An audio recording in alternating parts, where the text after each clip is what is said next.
Hello दोस्तों, स्वागत है आपका आशी स्टोरी वर्ल्ड यूट्यूब चैनल पर। आज की कहानी है हाय हाय विदाई कैसे आए रुलाई।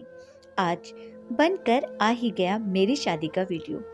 सारे फंक्शन, एक एक रीति रिवाज, सच में कितना मजा आ रहा है देखने में। सबसे आखिर में विदाई की रस्म, उफ कितना रोई हूँ मैं। सोचते सोचते मेरा बावला मन शादी के मंडप के नीचे जा खड़ा हुआ। देख, अभी से समझा देती हूँ कि विदाई के वक्त तेरा रोना बहुत जरूरी है, वरना हमारी बड़ी बदनामी होगी।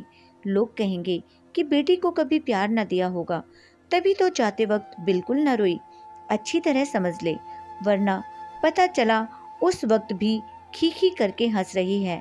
मंडप के नीचे किसी बात पर मेरे जोर से हंसने पर माँ का प्रवचन शुरू था।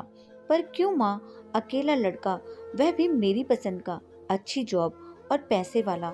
सास ससुर इतने सीधे कि अगर मैं रोई तो वह भी मेरे साथ रोने लगेंगे। फिर क्यों ना हंसते हंसते विदा हो जाऊं। अरे नाक कटवाएगी क्या। शुक्ला खानदान की लड़कियां विदाई के समय पूरा मोहल्ला सिर पर उठा लेती हैं।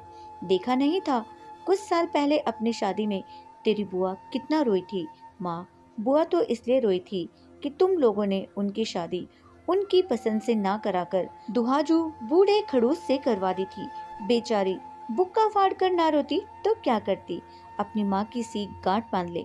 लड़की हमारे खानदान में विदाई में न रोने को अपशगुन मानते हैं। दादी भी माँ की बात का समर्थन करते हुए आंखें तरेरी, मरती क्या ना करती। विदाई का तो मालूम नहीं, पर फिलहाल मुझे यह सोचकर ही रोना आ रहा था कि विदाई पर कैसे रोऊंगी। बताना रिंकू, क्या करूं जिससे मुझे रोना आ जाए। मैंने अपनी सहेली को झंझोड़ा। अरे यह भला मैं कैसे बता सकती हूँ, थोड़ी सी प्रैक्टिस कर, शायद काम बन जाए। क्या बताऊं, कई बार आईने में देखकर रोने की प्रैक्टिस कर चुकी हूँ, मगर हर बार नाकाम रही। क्या करूं यार, नहीं रोई तो बड़ा बवाल मच जाएगा।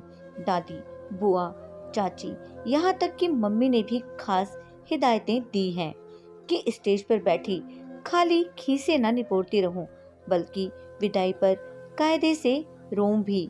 यह कायदे से रोना क्या होता है, रोना तो रोना होता है। और फिर मैंने रोने के विषय पर कोई पीएचडी थोड़े ही कर रखी है जो तुझे टिप्स दूं। रिंकू चिढ़ गई। कुछ तो कर यार, अगर विदाई में ना रोई तो बड़ी जगहसाई होगी। मेरे यहाँ जब तक मोहल्ले के आखिरी घर तक रोने की चीखें पहुंच ना जाएं, तब तक विदाई की रस्म पूरी नहीं मानी जाती। मेरी मामी की लड़की तो गए साल इतना रोई कि सुबह की बारात दोपहर तक विदा हो पाई थी।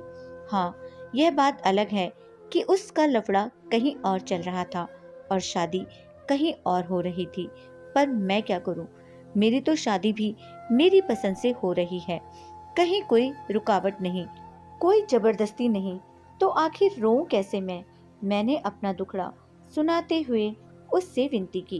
ठीक है, देखती हूँ कि क्या किया जा सकता है, रिंकू ने सीरियस होते हुए कहा।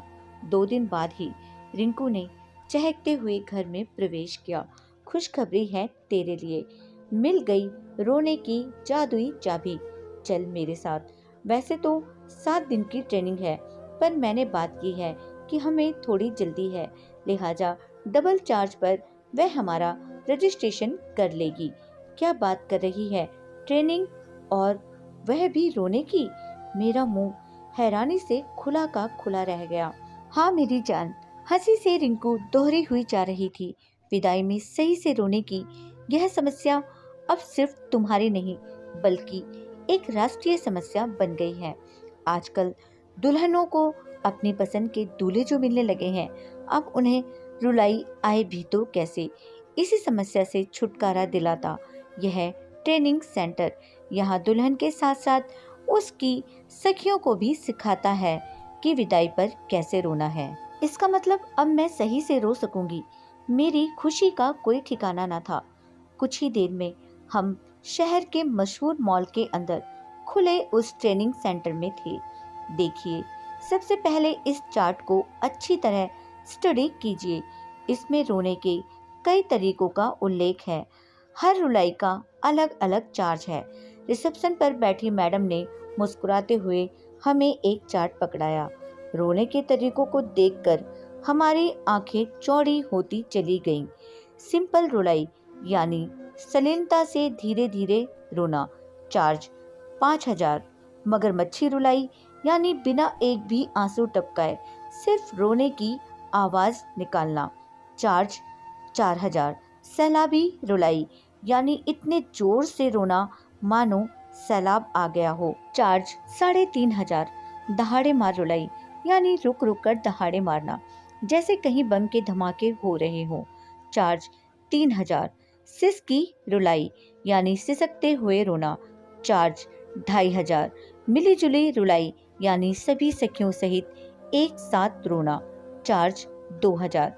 बहुत देर विचार विमर्श करने के बाद मैंने मगरमच्छी रुलाई का चुनाव किया, क्योंकि मेरा तो लक्ष्य ही आवाज करके रोना था।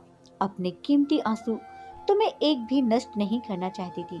अतः डबल चार्ज यानी 8,000 जमा कर मैंने रोने का अभ्यास शुरू कर दिया। एक बड़े हॉल में शीशे के पार्टीशन थे। बनने वाली दुल्हनें उनमें अपने अपने तरीके से रोने में लगी थी। एक बात तो पक्की थी कि बहुतों की फुहड़ रुलाई देख सामने वाले की हंसी छूटना तय था। खैर, मुझे इससे क्या, आखिर विदाई का वह शुभ दिन आ गया। लेकिन शादी की सभी रस्में निभाने और रात भर जागते रहने के कारण मेरी हालत पहले से ही इतनी खराब हो गई थी कि रोना आने लगा। अगर उसी वक्त विदाई का समय तय होता तो कसम से मैं बेपनाह रोती, लेकिन विदाई के मुहूर्त में अभी कुछ समय शेष था। एहतियातन मैंने तय कर रखा था कि विदाई के वक्त मेरा घूंघट खूब लंबा रहेगा, ताकि मैं आराम से रोने की आवाजें निकाल सकूं। ऐन विदाई के वक्त माँ रोती हुई मुझसे लिपटकर मुझे भी रोने के लिए उकसाने लगी। मैंने भी अचानक भरपूर आवाज में रोना शुरू कर दिया, पर वॉल्यूम कुछ अधिक होने से लोगों के साथ साथ मुझे भी अपनी आवाज थोड़ी सी अजीब लगी।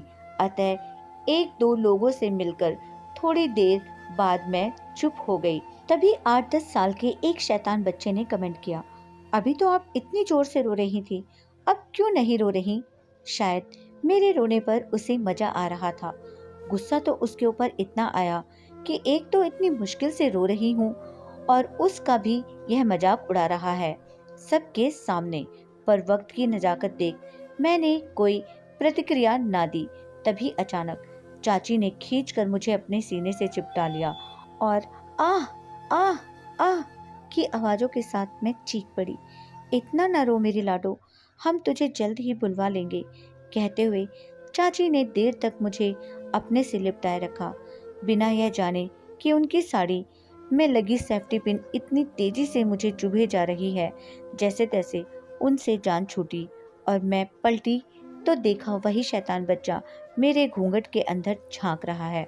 मैंने उसे घूर कर भगाने की कोशिश की कि कहीं फिर से कुछ उल्टा सीधा ना बक दे, पर वह मुझसे डरने के बजाय उल्टा मुझे घूर कर देखता रहा। आखिरकार मैं वहां से चल दी। तभी उसने तंगड़ी फंसाकर मुझे मुंह के बल गिरा दिया। अब मेरी बहुत भद्द उड़ चुकी थी। मुझे गिराने के बाद वह जोर जोर से हंस रहा था। उसे हंसता देख मुझे अपनी हार का दर्दनाक एहसास हुआ और चोट भी काफी लग चुकी थी। अतः मुझे असली रोना आने लगा और मैं बुक्का फाड़ कर रोने लगी। लोग आते गए और गले लगाकर मुझे चुप कराते गए, पर मुझे ना चुप होना था और ना हुई। सबसे ज्यादा आश्चर्य मेरी सखी रिंकू को हो रहा था कि सबके रोने पर ठहाका लगाकर हंसने वाली मैं आखिर अपनी विदाई पर इतना रियल कैसे रो पाई। लेकिन उस वक्त जो भी हुआ, भला हो उस बच्चे का कि मेरी विदाई को उसने यादगार बना दिया। और फिर हमारा वीडियो भी क्या खूब बना। और दोस्तों, यह है हमारी आज की कहानी। कहानी आपको जरा सी भी पसंद आई है तो लाइक, शेयर और चैनल को सब्सक्राइब करना मत भूलिएगा प्लीज़। और कहानी को एंड तक देखने के लिए आपका दिल से शुक्रिया।